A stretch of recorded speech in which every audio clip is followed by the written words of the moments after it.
जय जय जय जय जय भारतीय संविधानाचा लोकशाहीचा सर्वप्रथम मी सर्व खोपोलीकरांना धन्यवाद देतो। वंचित बहुजन आघाडीचे राष्ट्रीय अध्यक्ष आदरणीय बाळासाहेब आंबेडकर यांनी जी बंदची हात दिली आणि या महाराष्ट्र बंदला खोपोलीमधून एक चांगला प्रतिसाद मिळाला। सगळा व्यापारी वर्ग, रिक्षा संघटना, इतर व्यापारी वर्ग, भाजी मार्केट यांनी या बंदला जो उत्स्फूर्त असा प्रतिसाद दिला त्या सर्वांचा प्रथमतः धन्यवाद मानतो। मित्रांनो, एक गोष्ट लक्षात घ्या,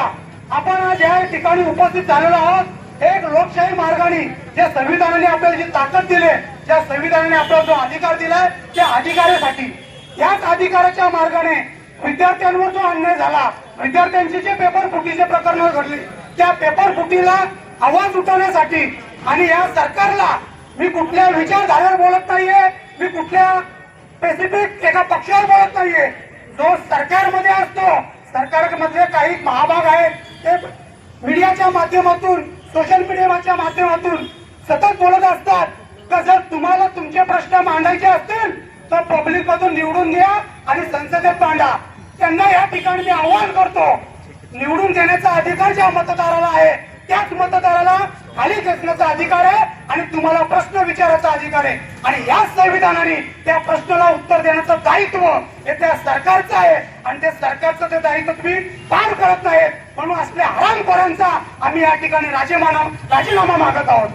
सरकारमध्ये तुम्ही जरी असले तर मतदान जवळजवळ 60% लोक हे मतदान देतात, त्यातले 30 ते 35% मतदान ज्याला मिळतं ते सत्तेत बसतात, परंतु जो 35% काढले तर उरलेले 65% हे मतदार आणि ही लोकशाहीतले लोक हे आज पण विरोधात असतात आणि त्या विरोधाला या लोकशाहीने एवढी मोठी ताकद दिली की पंतप्रधानाला जो दर्जा आहे तोच दर्जा या देशातील लोकशाहीने या देशाच्या विरोधी पक्ष नेत्याला देखील दिला आहे। त्यामुळे या विरोधी पक्षाला देखील तेवढाच मान सन्मान या लोकशाहीने, या कायद्याने आणि कायद्याच्या सुव्यवस्थेने बाळासाहेब आंबेडकरांनी महाराष्ट्राला बंदची पुकार दिली आणि त्या विद्यार्थ्यांवरती झालेला लाठीमार, जो अमानुष लाठीमार आहे, आपण बघितलं, त्या विद्यार्थ्यांची डोकी फोडली गेली। 10-12 वर्षाचे विद्यार्थी सुद्धा बघितले नाही। आज त्यातील एक महिला आपली विद्यार्थिनी, ती देखील आज गमावली आहे आपण, म्हणजे साधारण 21 विद्यार्थ्यांना आपण इथं गमावून बसलोय आणि या शालेय शिक्षण किंवा ही जी शिक्षण व्यवस्था आहे या शिक्षण व्यवस्थेवरच आमचं वंचितचं प्रश्नचिन्ह आहे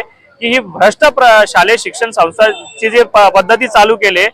त्याला न्याय देण्यासाठी आणि त्याला विरोध करण्यासाठी आदरणीय बाळासाहेब आंबेडकरांनी विद्यार्थ्यांच्या बाजूने हा लढा पुकारला आणि त्या लढ्याला आम्ही खोपोली पूर्णपणे बंद पुकारली आणि येथील व्यापारी संघटनांनी, भाजी मार्केट, रिक्षा संघटना, सर्व संघटनांनी यांनी बंदला हा पाठिंबा दिला आणि सर्व राजकीय संघटनांनी देखील आमच्या या बंदला पाठिंबा दिला आणि समविचारी देखील पक्ष आले येथे, त्यांनी देखील पाठिंबा दिला। आमची प्रामुख्याने एकच मागणी आहे की धर्मेंद्र शास्त्री यांनी राजीनामा दिलाच पाहिजे आणि तो राजीनामा जर त्यांनी दिला नाही तर या सरकारला खाली खेचण्यासाठी महाराष्ट्रामध्ये बाळासाहेबांच्या नेतृत्वाखाली मोठं आंदोलन वंचित बहुजन आघाडीच्या मार्फत केलं जाईल आणि त्या आंदोलनाला खोपोली नेहमीच लढाऊ नेतृत्वात लढणारी नेतृत्व खोपोलीचं आहे आणि खोपोली जशाच तसं उत्तर या सरकारला देईल ही मी या ठिकाणी तुम्हाला आश्वासित करतो। सरकारचं करायचं काय?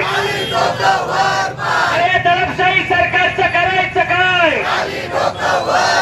अरे हिटलरशाही सरकारचं करायचं काय?